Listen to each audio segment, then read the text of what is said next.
നടി സത്യഭാമയെ അറസ്റ്റ് ചെയ്തില്ലെങ്കിൽ അനിശ്ചിതകാല സമരം ആരംഭിക്കുമെന്ന് CSDS.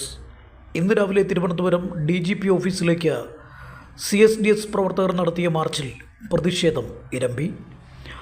RLV രാമകൃഷ്ണനെ വംശീയമായി അധിക്ഷേപിച്ച സത്യഭാമയെ കോടതി ഉത്തരവുണ്ടായിട്ടും അറസ്റ്റ് ചെയ്യാത്ത നടപടി ഭരണകൂട പോലീസ് ഗൂഢാലോചനയാണെന്ന് CSDS സംസ്ഥാന പ്രസിഡന്റ് KK സുരേഷ് പറഞ്ഞു.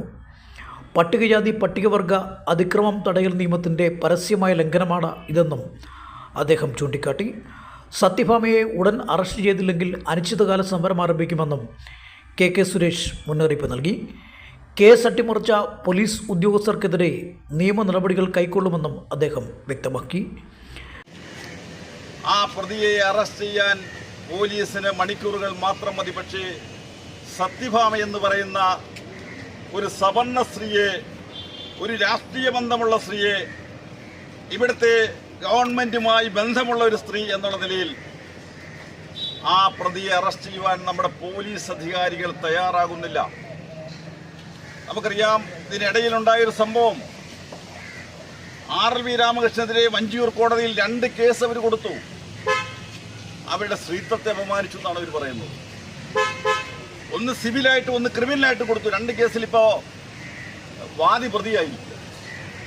ഈ കേരളത്തിൽ നടക്കുന്ന കാര്യമാണ് ഇത്.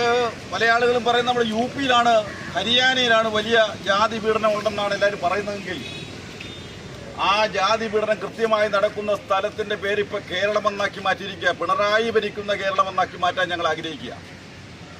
CSDS സംസ്ഥാന കമ്മിറ്റിയുടെ നേതൃത്വത്തിൽ നടത്തിയ DGP ഓഫീസ് മാർച്ചിൻ്റെ ഉദ്ഘാടനം നിർവഹിച്ച് സംസാരിക്കുകയായിരുന്നു സംസ്ഥാന പ്രസിഡന്റ്.